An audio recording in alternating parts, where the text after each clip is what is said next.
I remember when COVID hit and we all started doing web meetings 24/7, thinking to myself, to hell with flying cars. I don't need flying cars, they're impractical.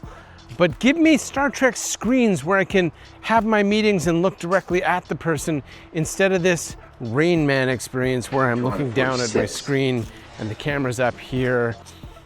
Well, let me tell you, friends, it took a while, but I figured out how to do it and I'm gonna show you.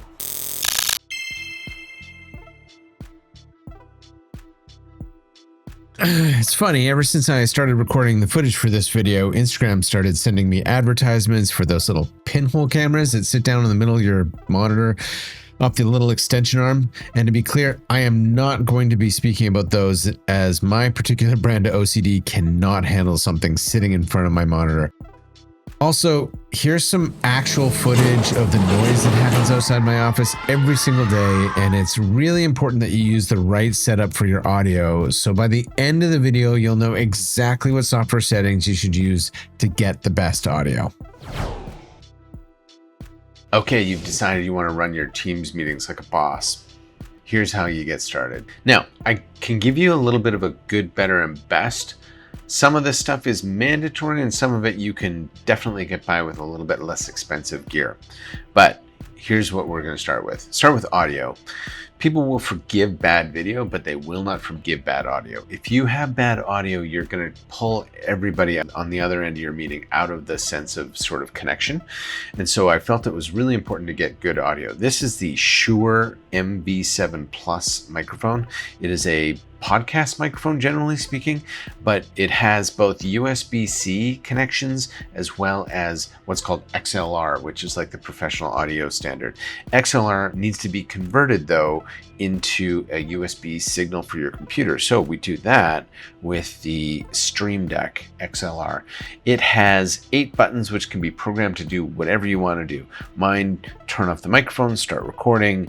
They can turn on the lights and turn off the lights. They also can open up Outlook or Teams or lock the computer. Very handy to have. Once you have a Stream Deck and program the buttons, you definitely don't want to get away from it. But this is taking the XLR input into the back and then running into a USB hub. Because I have so many things that need to be connected, you will need some sort of powered USB hub. I'm running a CAN Computers 10 port. It's got, I think, 6 USB-C ports and 4 USB-A ports, and it provides about 60 watts of power. So it can do things like run the secondary light that I'm using, as well as the microphone and the Stream Deck and all that sort of stuff. So you do probably going to need some sort of USB hub if you're going to do this. Over here, we have the Elgato Prompter. The Elgato Prompter, true to its name, can act as a teleprompter, can have text up there.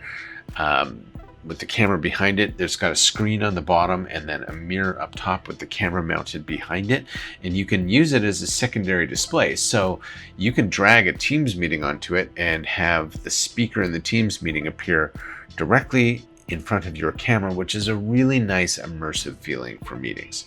It also allows me to do, whenever I'm doing training or presentations, I can have the presentation on and be looking at the presentation as I'm talking to the camera.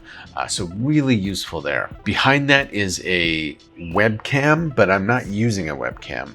I am using a mirrorless camera, the Sony ZV-E10, which is a relatively inexpensive digital mirrorless camera with a Sigma short 16mm lens with a very low f-stop of 1.4, which allows me to get the nice focus on me with a blurred background.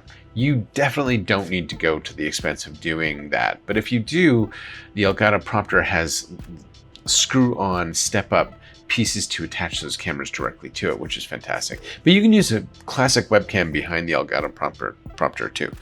So you don't need to do what I've done here. What I've done here is for 4K 30 frames per second. And then we're running a Mac, as you can see, and also a Thunderbolt dock, which allows me to get my headphones and any accessories that I want into it at very high speeds, SD cards if you're using them. Now, the other thing you're going to need is some lights. This is an Elgato Neo. You don't want to run overhead lights typically. If you're trying to get good video, you need to try and turn off the fluorescent overhead lights. You want something a little warmer.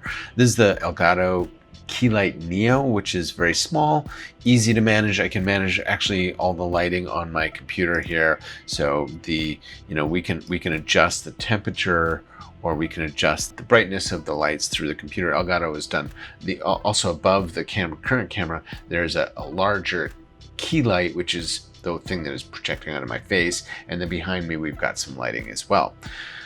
Again, your mileage may vary. You do not need to go to the same levels that I've done, but if you want to, you certainly can, and those meetings will feel immersive and incredible for people on the other end. If using a full mirrorless camera is outside your budget, no problem. There's some really good webcams nowadays that come in at that lower price point. I personally would recommend the Facecam 4K from Elgato. I know I've talked about that company a lot, but they make great products, and one of the things that you want out of a mirrorless camera is the ability to put a filter on them, such as a polarizing filter for those of us that wear glasses occasionally. If you don't know, polarizing filter will weed out a lot of the lens reflection off of your glasses and the lights that you have set up. The Facecam 4K allows you to do the same thing and has a very nice picture quality and background diffusion. I'll put the link in the description. As for audio, I use an XLR dock on the back of my Stream Deck for a very specific reason. The Elgato Wavelink software is the simplest software by far I've ever encountered for doing advanced audio processing on the fly. You saw all the noise that happens outside my office, and I need to be able to put a noise gate as well as some filtering on all the inbound audio. Wavelink has very advanced noise filtering built right into it, but only if you use an XLR cable. And it lets you do compression and equalization similarly to how a professional video editor would do it. If you're going to do any sort of video recording or podcasting, an XLR microphone is almost a necessity. There are a few less expensive options, but generally speaking, using a USB-C or that sort of microphone will not allow you to do any of the advanced processing, and so you just won't sound as good. So that's that. You're all set. You're ready to do web meetings like a boss. I'm going to put a link to a bunch of the products that we discussed here in the description. If you have any issues, hit me up in the comments and I'll do my best to try and help you out in this ever-changing IT landscape. Be adaptive. We'll see you next time.